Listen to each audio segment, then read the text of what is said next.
Hello friends, कैसे हो आप। आज मैं आप सबका अपने हिंदी वीडियो चैनल में आपका स्वागत करती हूँ और आप इस वीडियो से जुड़ने के लिए तैयार हो जाओ और ज़्यादा से ज़्यादा इस वीडियो यूट्यूब चैनल से जुड़ने की कोशिश करें। मेरी आज की वीडियो हिंदी व्याकरण में स्वर व व्यंजन से संबंधित वीडियो होगी, जिसका आपको बहुत इंतज़ार होगा और आपकी पसंद के लिए यह मैं वीडियो लेकर आई हूँ। और जल्दी से जल्दी इस वीडियो से जुड़िए और अपने दोस्तों को ज़्यादा से ज़्यादा शेयर करिए। चलिए चलते हैं महत्वपूर्ण टॉपिक स्वर व व्यंजन को समझने के लिए। देखते हैं हमारे स्वर और व्यंजन क्या होते हैं। तो पहले हम स्वर के बारे में बताएंगे। जैसे स्वर की संख्या, देखिए स्वर की संख्या हमारी 11 होती है। मात्रा के आधार पर दो भेद होते हैं। मात्रा के आधार पर स्वरों के दो भेद होते हैं। तो पहले नंबर पर हमारा आता है ह्रस्व व लघु। इनकी संख्या 4 होती है। इनको मूल स्वर के नाम से भी जानते हैं। तो ये हमारे मूल स्वर ह्रस्व या लघु स्वर कौन कौन से होते हैं, वो हमारे इस प्रकार से हैं। जैसे ए, छोटी ई, छोटा ऊ और रैसे ऋषि, ये हमारे ह्रस्व या लघु या इनको मूल स्वर भी कहते हैं। चलिए ये देखते हैं कि ये स्वर की संख्या कितनी होती है। तो हमारी 11 संख्या स्वरों की होती है। जैसे ये स्वर इस प्रकार से हैं। जैसे ए, आ, छोटी ई, बड़ी ई, छोटा ऊ, बड़ा ऊ, रैसे ऋषि, ए से एडी, आई से ऐनक, ओ से ओखली और औ से औरत।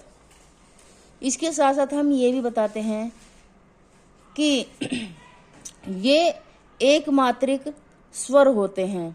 अब चलते हैं हम स्वर का दूसरा भेद, जिसको दीर्घ या गुरु के नाम से जानते हैं और इनको हम संधि स्वर भी कहते हैं। इनकी संख्या 7 होती है। ये कौन से होते हैं? जैसे आ, बड़ी ई, बड़ा ऊ, ए से एडी, आई से ऐनक, ओ से उखली और औ से औरत। इनको द्विमात्रिक स्वर कहते हैं। दूसरे भेद के अंतर्गत द्विमात्रिक स्वर होते हैं। इनकी संख्या 7 होती है। आगे बढ़ते हैं। इसके साथ द्विमात्रिक स्वर के दो भेद होते हैं। जैसे द्विमात्रिक स्वर को भी 2 भागों में बांट दिया गया है, जिसका पहला प्रकार होता है मूल दीर्घ स्वर। मूल दीर्घ स्वर। अब देखते हैं मूल दीर्घ स्वर ये कौन से होते हैं। जो सजातीय संधि स्वर के नाम से जाने जाते हैं। सजातीय संधि स्वर के नाम से जाने जाते हैं। ये स्वर हमारे मूल दीर्घ स्वर 3 होते हैं। 3 स्वर होते हैं। तो जैसे हमारा आता है छोटे से छोटा मिलाकर बड़ा बनता है, उसी प्रकार ए प्लस ए को मिलाकर बड़ा आ बनता है। ठीक उसी तरह छोटी ई व प्लस बड़ी छोटी ई को मिलाकर बड़ी ई बनती है। अर्थात छोटे ऊ को प्लस करके छोटा ऊ प्लस करके बराबर बनता हमारा बड़ा औ। ठीक है, यहाँ तक समझ में आया होगा। मुझे आशा है कि यहाँ तक आपको सही स्पष्ट समझ में आया होगा। अर्थात जैसे अब आता है हमारा द्विमात्रिक भाषा का दूसरा भेद। तो इसको हम संयुक्त दीर्घ स्वर के नाम से जानते हैं।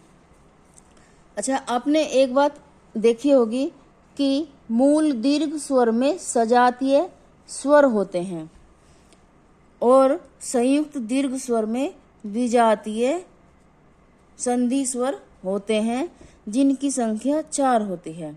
अब देखिए ये कौन कौन से स्वर होते हैं जो विजातीय के नाम से जाने जाते हैं। जैसे वहां तो हमारे समान समान स्वर थे, यहाँ हमारे एक ए ले लिया और एक हमने छोटी ई ले ली, जो दोनों को मिलाकर यहाँ दीर्घ स्वर हमें प्राप्त होता है। ये संयुक्त स्वर होते हैं। उसी तरह ए प्लस छोटा ऊ को मिलाकर ओ बनता है। उसी तरह अगला स्वर देखते हैं, ए प्लस ए बराबर आई बनता है। आगे चलते हैं, इसका चौथा स्वर ए प्लस ओ को मिलाकर औ बनता है। इस प्रकार ये द्विमात्रिक स्वर का दूसरा भेद यहाँ हमारा इस प्रकार से पूरा हुआ। अब देखते हैं हम इसमें 2 आयोग, कहने का मतलब ये है कि स्वर के अंतर्गत 2 आयोग वर्ण भी होते हैं, जिनको पहचान कुछ इस प्रकार है। ये हमारा चिन्ह है अनुस्वार वर्ण का, ये हमारा चिन्ह है विसर्ग वर्ण का। अच्छा, ये दोनों स्वर भी होते हैं और व्यंजन भी होते हैं। इतना तो हमें पता है कि ये स्वर में भी यूज होते हैं और व्यंजन में भी प्रयोग होते हैं। उसी तरह अब आप कहोगे कि ये किसने लिखा है। अगर आपके सामने ये क्वेश्चन आ जाए कि विसर्ग और अनुस्वार स्वर का तो किसने आयोग में रखा है, तो ये हमारा इनको आचार्य किशोरीदास वाजपेयी ने इन्हें आयोग वह श्रेणी के अंतर्गत रखा है, स्वर से मिलाया है। और जैसे इनको मिलाने के बाद ये भी कहा है कि जो योग न होने पर, जो स्वर, जिन स्वरों का योग न होने पर भी साथ में रहते हैं, उन्हें अयोगवाह कहा जाता है। यानी कि सीधी सी बात यह है कि जिस शब्द का योग न होने पर भी हमारे साथ ये लग जाते हैं, तो वहाँ हमारा स्वर, व्यंजन, शब्द, वर्ण पूरा हो जाता है। इसलिए इन्हें अयोगवाह कहा जाता है। ये स्वर में भी होते हैं और व्यंजन में भी होते हैं, इनका प्रयोग होता है। अब चलते हैं हम मूल